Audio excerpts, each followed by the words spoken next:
हमारी महिला पहलवान है। जब उन्होंने तिरंगा लहराया उस टाइम तो प्रधानमंत्री जी ने उनको बधाई दी। ओलंपिक में तिरंगा लहराया, कॉमनवेल्थ में तिरंगा लगाया, एशियाड में लहराया, वर्ल्ड में लहराया, हर जगह जब इन्होंने तिरंगा लहराया तो टेलीफोन पर बधाई दी। और उसके बाद यहाँ आए जब अपने दफ्तर बुलाकर बधाई दी। ये उनकी मजबूरी थी, जाने की मजबूरी थी। गंगा की तरफ जो कोई नहीं भागता। इतनी अपनी जो कमाई है, जिस टाइम उन्होंने अपनी कमाई को खुंटे से उतारा है ना, उस टाइम उनका दिल जाने की क्या बीती होगी उन लड़कियों को। मुश्किल से किसान अपने बच्चों को पालता है और आज उनको यहाँ इस तरीके से मनीष सचिवालय के आगे धरना देना पड़ा है। ये इनकी मजबूरी है। मैं तो सरकार को ये कहना चाहूँगा, मजबूरी का नाजायज़ फ़ायदा ना उठाए और इनके खातों में पैसा डाला जाए। अब आश्वासन की बात ना की जाए। हर जगह इसी तरह से मोर्चे सब जगह लगे हुए हैं। अब तलवंडी देख लो, वहाँ भी धरना सड़क के लिए लगा हुआ है। यहाँ आज़ाद नगर के अंदर अस्पताल के लिए धरना लगा हुआ है। टीवी सेंटर के आगे टीवी सेंटर का धरना लगा हुआ है। और यहाँ किसानों ने पक्का मोर्चा लगा रखा है आंदोलन के लिए। तो अब बताइए कि जगह कौन सी रह गई है? हर जगह धरने हैं और सरकार इस तरह से इरिस्पॉन्सिबल होना सरकार के लिए बहुत ही गलत बात है। मैं तो यही कहना चाहूँ कि किसानों का इम्तहान ना ले जा रहे थे। ज़्यादा इम्तहान लेंगे तो आखिर में फिर उनको माफ़ी मांग के और बात माननी पड़ेगी। जैसे दिल्ली के अंदर किया था, 1 साल बाद प्रधानमंत्री को माफ़ी मांगकर तीनों कानून वापस लेने पड़े थे। इसी तरह फिर यहाँ भी जो है माफ़ी मांग के लेना पड़ेगा। सरकार के पास तो इतला पहुँच गई, मुख्यमंत्री के पास इतला पहुँच गई है, और मंत्री है, रेवेन्यू मंत्री है, उनके पास इतला पहुँच गई है। रेवेन्यू मंत्री का काम होता है ये पैसा इस तरह से किसानों के खातों में डलवाना, और रेवेन्यू मंत्री जो आज उप मुख्यमंत्री है वही रेवेन्यू मंत्री है। तो मुख्यमंत्री और उप मुख्यमंत्री दोनों की जिम्मेदारियाँ बनती है कि यहाँ के जो किसान हैं बालसुन तहसील के, इनका मुआवजा जो है 2020 का है। बताइए कितने साल इंतजार करेंगे? उसके बाद 21 चला गया, 22 चला गया, 23 जाने को हो रहा है। और अब जो मुआवजा आया है इसमें तो हिसार ज़िले के साथ बहुत ही अन्याय किया है।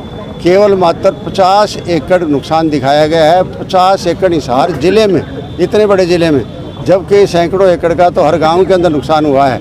इसलिए ये जाति जो है ना किसान मजबूरी में सह लेता है, लेकिन एक दिन तो उसको उठ के आना पड़ता है। इसीलिए किसान आज पक्का धरना लगाए यहाँ बैठे हैं। ये जब ही यहाँ से उठेंगे जब इनके खातों में पैसा जाएंगे। हम भी इनका समर्थन करते हैं। एक तरफ है ना जवान है वो धरने में बैठे, दूसरी तरफ माननीय प्रधानमंत्री जी संसद का उद्घाटन कर रहे हैं। पहलवानों को जो गोल्ड मेडल जीत के लिए उनको घसीटा जा रहा है, उधर से प्रधानमंत्री द्वारा उनकी कोई बातचीत नहीं की जाती। उससे शर्मिंदा बात कोई हो नहीं सकती। जो दुनिया में नाम कमाने वाले पहलवान हमारे लिए, खास करके हमारी महिला पहलवान है, जब उन्होंने तिरंगा लहराया उस टाइम तो प्रधानमंत्री जी ने उनको बधाई दी। ओलंपिक में तिरंगा लहराया, कॉमनवेल्थ में तिरंगा लगाया, एशियाड में लहराया, वर्ल्ड में लहराया, हर जगह जब इन्होंने तिरंगा लहराया तो टेलीफोन पर बधाई दी। और उसके बाद यहाँ आए जब अपने दफ्तर बुलाकर बधाई दी। और अब उनके साथ जो जाति हो रही है, यौन शोषण की बात आई है, कभी भी कोई आदमी यौन शोषण का गलत चार्ज नहीं लगाता। और ख़ास करके इतने बड़े पहलवान, इनके फ़ैन सारी दुनिया में, अकेले हिंदुस्तान में नहीं है, वर्ल्ड के अंदर इनके फ़ैन है। हर एक को चोट पहुँच रही है, ये सारी दुनिया देख रही है। जब भी तो इंटरनेशनल लेवल पर अंतर्राष्ट्रीय ओलंपिक एसोसिएशन है वो भी इसकी आलोचना कर चुके हैं इस घटना की। इसी तरीके से इसकी आलोचना जो है इंटरनेशनल फेडरेशन ऑफ रेसलिंग है वो भी इसकी आलोचना कर चुकी है। इसका मतलब है कि सारे देशों के जितने भी खेल आयोजन करने वाली संस्थाएं हैं वो सब ने जो है इसकी आलोचना करी है।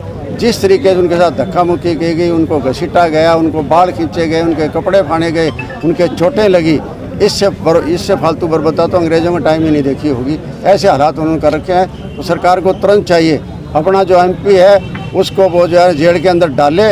और इन जो लड़कियां हमारी बैठी है धरने के ऊपर बैठी है, धरना भी वहाँ से उठा दिया, तो इनको न्याय दे। अगर न्याय नहीं देंगे तो सारा हिंदुस्तान खड़ा हो जाएगा। हालात ऐसे बनते जा रहे हैं। सर मेडल जीतने पर फूल भी पहनाए जाते, फूलों माला स्वागत किया जाता है देश में, लेकिन वही मेडल गंगा में बहाने के लिए जाते हैं, वहाँ पे सरकार का कोई भी आदमी सूद नहीं लेता।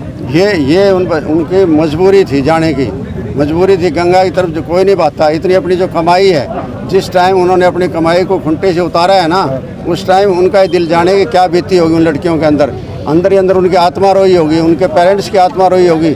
और देश के लोगों ने देखा तो बहुत अफसोस हुआ सबको। और वहाँ उस टाइम में कोई सरकार का आदमी रोकने के लिए न जाना, इससे तुच्छ कोई बात नहीं हो सकती। कभी तो इनको हरियाणा में बदल देते हैं कि हरियाणा के खिलाड़ी है, कभी कहते हैं कोई जात पात के बना देते हैं, लेकिन जब गोल्ड मेडल लेके आते हैं, झंडा लहराते हैं, तब तो देश के सिरमौर बन जाते हैं। और आज वो अपना न्याय मांग रहे हैं तो उनका कुछ नहीं है। तो सरकार को तुरंत कार्रवाई होती है, लेकिन पोस्को एक्ट पर कोई और साधारण आदमी होता अब से पहले अंदर होता है। अंदर होता इंडिया है। का कोई भी नागरिक हो सर तुरंत कोई कार्रवाई भी हो होती है, लेकिन अब तक क्यों नहीं चाहे गिरफ्तार पास्को किया? एक्ट का नियम ही यही है कि पहले गिरफ्तारी होगी, बाद में इंक्वायरी होगी, पहले गिरफ्तारी होगी। इसीलिए तो कह रहे हैं केंद्र सरकार अपने एक चहते एमपी को बचा रही है। इस तरह बचाए नहीं बचेगा, एक दिन करना पड़ेगा। अब उनको मजबूर कर देंगे लोग कि इनको गिरफ्तार करो और उनको बच्चों को न्याय दो। प्रोफेसर साहब, ये तो धरना प्रदर्शन और पहलवानों की बात रही। एक राजनीति की बात करें तो आप नलवा हल्के के अंदर एक बहुत बड़ी रैली करने जा रहे हैं, तो इस बारे में थोड़ा सा और बताएं।